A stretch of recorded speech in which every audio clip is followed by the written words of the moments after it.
देखिए तीसरा पद आपने उद्धव के द्वारा दिया हुआ ज्ञान का उपदेश जो गोपिकाओं ने नहीं माना, और जिसमें उनसे कहा था कि श्री कृष्ण की रूप छवि, उनका सौंदर्य वर्णन हमारे मन में, हमारी आँखों में, हमारे हृदय में बसा हुआ है। क्या कहा था कि बात भी करती हैं गोपियाँ तो फिर अपने कानों में वही कृष्ण की बातें होती हैं, और एक दूसरे के शरीर को देखती हैं तब भी हमें कृष्ण समाया हुआ दिखाई देता है, और बात करती हैं तब भी कृष्ण की ही बातें करती हैं। और क्या कहा था, अपने उद्धव से कहा था कि जाके उद्धव मथुरा में कह देना श्री कृष्ण से कि तन से ही तो बिछड़े हो, मन से तुम बिछड़े तो हम जाने। तो इसका मतलब तीसरे पद में उद्धव के द्वारा कही गई बात और उद्धव को फिर गोपियों ने जो समझाया था उसका वर्णन तीसरे पद में किया था। अब देखिए अगला जो पद दिया है इसमें क्या दिया है। अब इसमें देव ने अपने मन की ओर इशारा किया है। जैसे मन क्या होता है, चंचल। मन चंचल होता है, क्यों? क्योंकि भटकता है। तन से आप यहाँ बैठे हो लेकिन मन से कोई जरूरी नहीं कि यहाँ बैठा है, मन आपके अंदर हो। मन तो कहीं छलांग लगा रहे हो है, घर भी जा सके, बाहर भी जा सके, कहीं भी जा सकता। किराया भाड़ा लगे ना, कलकत्ता घूमना, बम्बई घूमना, कोई किराया भाड़ा नहीं लगता है मन का। लेकिन जहाँ अच्छी चीज़ आपको लुभाती है वहाँ सौंदर्य में फंस जाता है मन। तो यहाँ ठीक उसी प्रकार देव ने कहा है, क्योंकि देव का जो जीवन है वो कैसे रहा है, थोड़ा सा भटकता भटकता। कोई एक फिक्स राज दरबार नहीं मिला है और किसी राजा के आश्रय में एक में नहीं रहे, अलग अलग राजाओं के आश्रय में भटकना पड़ा है। इसीलिए इसके मन की भटकाव की ओर इशारा किया है। तो इसीलिए उसने ये दुख किसके कारण मिला है, मन के कारण। तो मन को समझाते हुए क्या बोला है उसने, देखिए, ऐसे जो हो जानत के जेहि तू विषय के संग एरे मन मेरे हाथ पांव तेरे तोड़ तो। अरे मुझे ऐसा पता होता कि तू अगर इस तरह से सांसारिक विषय वासनाओं में तू मुझे फंसा देगा तो मैं क्या कर देता, तेरा हाथ पैर तोड़ देता, जितने में चलतो न डोलतो न मैं जातो है। अब मन का जो रूप है वो कैसा दिया है, आदमी का। भाई आदमी के हाथ पैर होते हैं, तो मन जो है कि ऐसे जू हो जानत, ऐसे जू हो जानत के जेहि तू विषय के संग। अब विषय का मतलब क्या है, विषय का मतलब है विषय वासनाओं के संग। संसार की जो विषय वासना है ना उनके संग ऐसे जू जानत हो, मीन्स में अगर मैं ऐसे जानता कि हे मन तो मुझे सांसारिक विषय वासनाओं में फंसा देगा, अर्थात संसार की विषय वासना में फंसने के बाद मन हटता नहीं है, जैसे देव का नहीं हटा है। तो ऐसे जो हो जानत, इसका मतलब है कि अगर मैं ऐसे जानता कि ये हेतु विषय के संग, विषय का मतलब कि सांसारिक विषय वासनाओं में तू मुझे फंसा देगा, तो नीचे क्या दिया है, ए रे, ए रे। अरे मैं क्या करता, मन मेरे हाथ पांव, अरे मन मैं तेरे हाथ पांव को तोड़ के रख देता, जिससे तू लंगड़ो हो जातो और न तू कहीं जातो। मन मेरे हाथ पांव तेरे तोड़तो कि हे मन मैं तेरे हाथ पैरों को तोड़ देता, जिससे कहीं तू जा नहीं जा सकता, आ नहीं सकता, तो फिर मन कहीं नहीं भटकता। उसका कहने का मतलब क्या है कि हाथ पांव तोड़ जाए तो आदमी कहीं जाएगा, एक जगह पड़े रहेगा। ठीक वैसे ही मन के भी मैं हाथ पांव तोड़ता, अर्थात सीधी बात है कि मन को समझाने का प्रयास करता, नहीं मानता तो उसका हाथ पैर तोड़ता, तो फिर वो एक जगह पड़ा रहता। तो कम से कम विषय वासनाओं में भटकना तो नहीं पड़ता मुझे। सिर्फ इस मन के कारण ही मुझे क्या झेलना पड़ा है, अपमान जगह जगह, क्योंकि मन स्थिर नहीं है। और स्थिर नहीं है तो जगह जगह राजाओं के आश्रम में घूमा हूँ मैं। तो आगे क्या दिया है देखो, आज लो, आज लो, आज लो का मतलब आज तक। आज लो का मतलब है आज तक। हो मीन्स में, कत माने कितने। क्या लिखा है? नर नाहन। नर नाहन, नर का मतलब आदमी, नाहन का मतलब है कि जो राजा महाराजा हैं। नर नाहन दिया है। नर नाहन का मतलब है कि मैं अब तक कितने राजा महाराजाओं की नाही सुनी। अरे मैं कितने राजाओं के दरबार में गया, लेकिन सबने क्या कर दी? मनाही कर दी। और सबने कह दिया कि देव तेरे लिए हमारे यहाँ कोई काम नहीं है। क्या दिया है? नर नाहन की नाही सुनी। इसका मतलब है कि मैं जिसके भी दरबार में गया, जिसके भी आश्रय दाता के दरबार में गया ना, वहाँ जो भी राजा महाराजा थे उन सब ने क्या बोल दिया?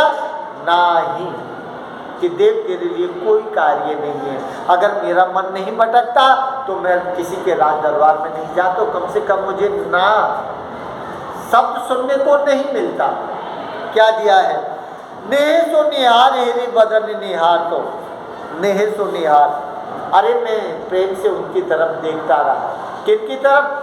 राजा महाराजाओं की तरफ। जिन राजा महाराजाओं ने मुझे क्या कर दिया? दरबार से निकाल दिया। मैं कुछ कर भी नहीं सकता। तो क्या दिया? नेह सो निहार। नेह मीन्स प्रेम। अरे बड़े प्रेम से मैं उनकी ओर देखता रहा और वो लोग मना करता रहे कि देव के लिए कोई काम नहीं है, तू चला जाए यहाँ से। क्या दिया?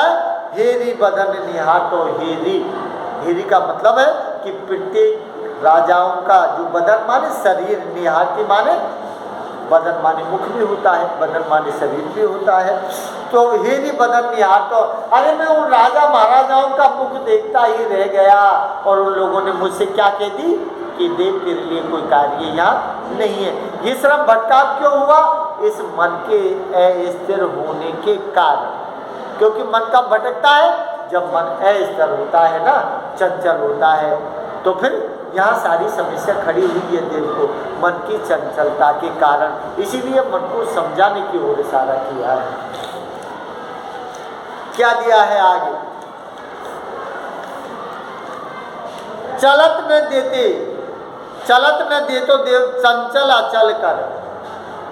चलत न दे तो देव, आगे देव दे दिया। ये देव का मतलब देव कभी कहता है कि चलत न दे तो, कि हे मन मैं तेरी बिल्कुल नहीं चलने देता। क्या दिया है? चलत न दे तो। अरे मन कि मैं तेरी बिल्कुल नहीं चलने देता। क्या दिया है? चंचल। चंचल माने चंचल मन में तेरी बिल्कुल नहीं चलने देता। क्या कर देता? अचल कर। अचल का मतलब स्थिर, चंचल स्थिर, अचल स्थिर। इसका मतलब कि हे चंचल मन मैं तुझे क्या कर देता? अचल कर, अर्थात चंचल मन को स्थिर कर देता। मैं बिल्कुल तेरी चलने नहीं देता और ज़्यादा 3-5 कर तो तेरे हाथ पैर मन ने तोड़ दो, जिससे तू कहीं डोलने का नहीं रहता। क्यों? कि इस चंचल मन के कारण ही मुझे क्या करना पड़ा है? राजा के दरबार जो है उनमें मुझे ना ही शब्द सुनने को मिला है।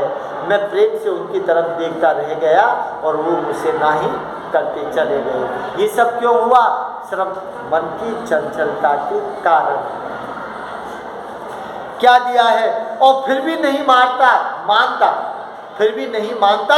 तो क्या दिया है? चाबुक चेतावनी मार मोह मोर। तो चाबुक, चाबुक, चाबुक जानते हो? है हंटर,